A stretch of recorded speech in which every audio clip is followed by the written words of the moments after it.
ہمارے نبی کے بارے میں پوری امت کا اجماع ہے بھائی، نہ لکھنا جانتے تھے اور نہ پڑھنا جانتے. ابے بھائی پھر کیوں فالو کر رہے ہو یار؟ خود بول رہے ہو کہ نہ لکھنا جانتے تھے اور نہ پڑھنا، امی تھے.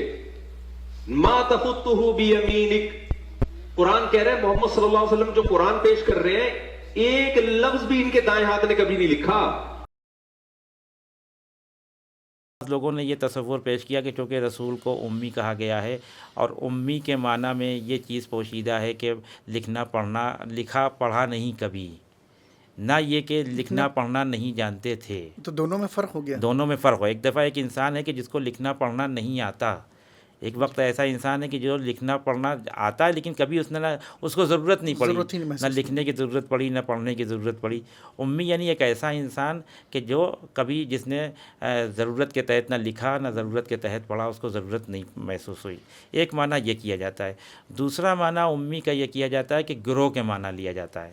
ایک گروہ، امت، ایک گروہ، ایک مثلا معاشرہ، ایک اجتماع، جس کی طرف سورہ جمعہ نے بھی اشارہ کیا ہے کہ هو الذی بعث فی الامیین رسولا منہم یتلو علیہم آیاتہ، کہ ہم نے تمہارے درمیان سے ہی ایک انسان کو چنا ہے. امت کے درمیان سے امت کے درمیان، وہ اس کا فلسفہ ہے کہ اگر امت کے درمیان سے وہ انسان نہ چنا جاتا تو وہ پھر آئیڈیل نہیں ہو سکتا تھا. بعض مقام فلسفہ ہے، بعض مقام پہ قرآن نے کہا بھی کہ اگر ہم کسی ملک کو بھی ہادی بنا کے بھیجتے تو انسانی شکل میں بھیجتے تاکہ وہ آئیڈیل بن سکے، اسوا بن سکے. تو یہ دوسرا معنی ام کا، جمعیت کا اور گروہ کا ہے کہ وہاں سے رسول کو نکال کے، اس ماحول سے ایک پاک و پاکیزہ انسان کو نکال کے تمہارے لیے آئیڈیل بنایا، تمہارے لیے رسول بنایا.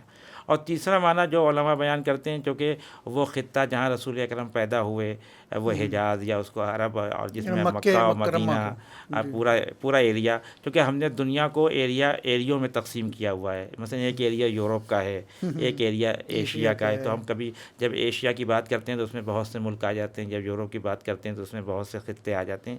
اسی طرح سے اس پورے ایریے کو ام القریٰ کہتے ہیں. ام القریٰ کی نسبت سے رسول کو امی کہا گیا ہے، اس نسبت سے کہا جاتا ہے. لیکن جو علماء ہیں، جو مفسرین ہیں، وہ اصل معنی ام کا وہی لیتے ہیں کہ رسول نے کبھی لکھا اور پڑھا نہیں. یا یہ کہ کبھی کسی استاد قبلہ آپ کیا بیان کرنا چاہیں گے اس سلسلے میں؟ اہم سوال ہے، چونکہ رسول اللہ صلی اللہ علیہ وآلہ وسلم کے سلسلے میں جب گفتگو ہوتی ہے تو ایک بہت ہی بنیادی سوال ذہنوں میں جو یہ ہوتا ہے کہ قرآن مجید نے جو امی کی تعبیر استعمال کی ہے وہ رسول کے سلسلے میں کس معنی میں ہے، کیا یہ مناسب تعبیر ہے یا نہیں ہے.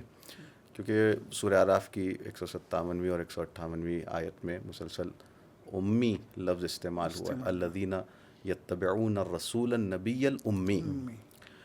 تو اس کا کیا معنی ہے؟ ان سب احتمالات کے سلسلے میں گفتگو ہوئی ہے، سب معرکۃ الآراء ہیں، نظریات ہیں، جواب ہیں ان سب چیزوں کا کہ کون سا احتمال درست ہے. لہٰذا ساری گفتگو اور تحلیل اور تجزیہ کرنے کے بعد مفسرین نے جو بات کہی ہے وہ یہی، جیسا کہ مولانا نے بھی اشارہ کیا، کہ امی کے معنی یہاں پر پڑھنے لکھنے کے تعلق سے ہی ہے کہ جو پڑھتا نہ ہو اور لکھتا نہ ہو.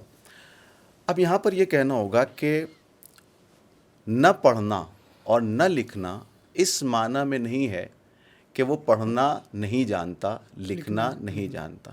پڑھنا نہ جاننا، لکھنا نہ جاننا یہ الگ چیز ہے، اور نہ پڑھنا اور نہ لکھنا کسی مصلحت کے تقاضے کے تحت یہ ایک دوسری چیز ہے.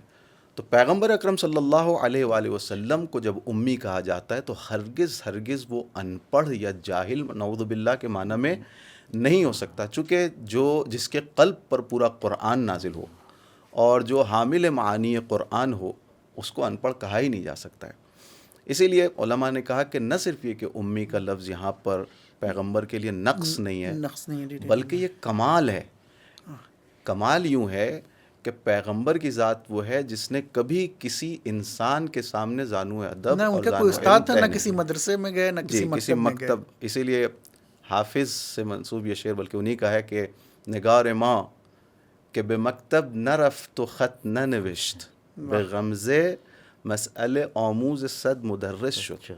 سبحان اللہ. کہ جو ہمارے پیغمبر اکرم جو نہ مکتب گئے، نہ کسی درسگاہ گئے، نہ کہیں کسی استاد کو دیکھا، لیکن اس کے باوجود ایک اشارہ کرتے ہیں، ایک نظر لطف ہوتی ہے تو ہزاروں مدرس اور معلم پیدا ہو جاتے ہیں، ہزاروں دانشگاہیں ان کی بنیاد پڑ جاتی ہے، وجود میں آ جاتی ہے. تو ہرگز یہ نقص کے معنی میں نہیں ہے بلکہ یہ کمال کے معنی میں. اور اس کی وجہ بھی ہے کہ کیوں پیغمبر صلی اللہ علیہ وسلم نہیں لکھتے تھے اور نہیں پڑھتے تھے. آیت نے خود اشارہ کیا ہے کہ اعوذ باللہ من الشیطان الرجیم وما کنت تتلو من قبلہ من کتاب ولا تخطہ بیمینک اذا لارتاب المبطلون.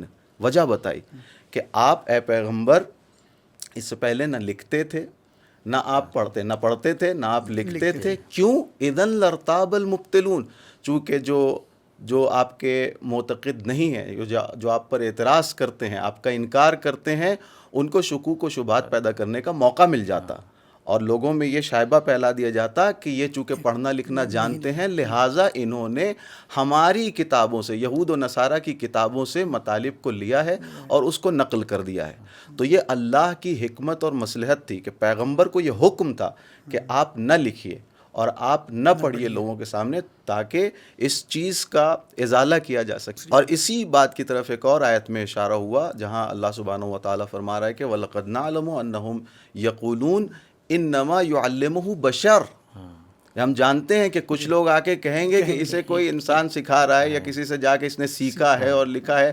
جیسا کہ بعض اعتراضات ہوتے ہیں کہ حضرت ابو طالب کے ساتھ جب شام کے سفر پہ رسول اللہ گئے تھے اور بحیرہ سے ملاقات ہوئی تھی تو یہ معترض جو ہیں، یہ اشکال کرنے والے، شبہ پیدا کرنے والے، یہ کہنے لگے کہ انہوں نے اس بحیرہ سے، تو خود بحیرہ سے جو ملاقات تھی وہ انتہائی مختصر سی، اس مختصر سی ملاقات میں قرآن وجود میں نہیں آ سکتا. اس کے جوابات اپنی جگہ ہیں، یہ الگ موضوع ہے.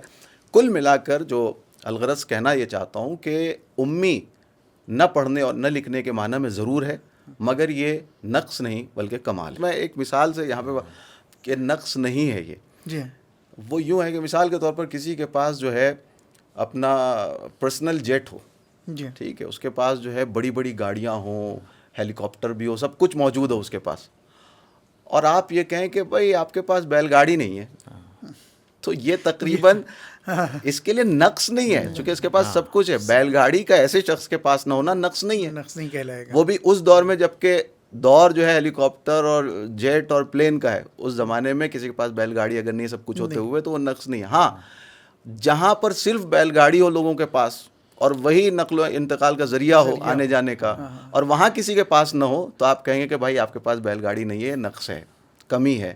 لیکن رسول اللہ صلی اللہ علیہ وسلم جن کے پاس ما کان و ما کائن و ما ہوا یکون سب کا علم موجود ہے، آپ یہ کہیں کہ آپ پڑھتے نہیں ہیں، آپ لکھتے نہیں ہیں، تو یہ اسی طرح ہے جو آپ آ کے کہیں کسی پرسنل جیٹ رکھنے والے سے جس کے پاس تمام ذرائع موجود ہیں، اس سے کہیں کہ بیل گاڑی نہیں ہے. تو یہ اسی طرح، لہٰذا نقص نہیں بلکہ یہ کمال ہی کمال ہے.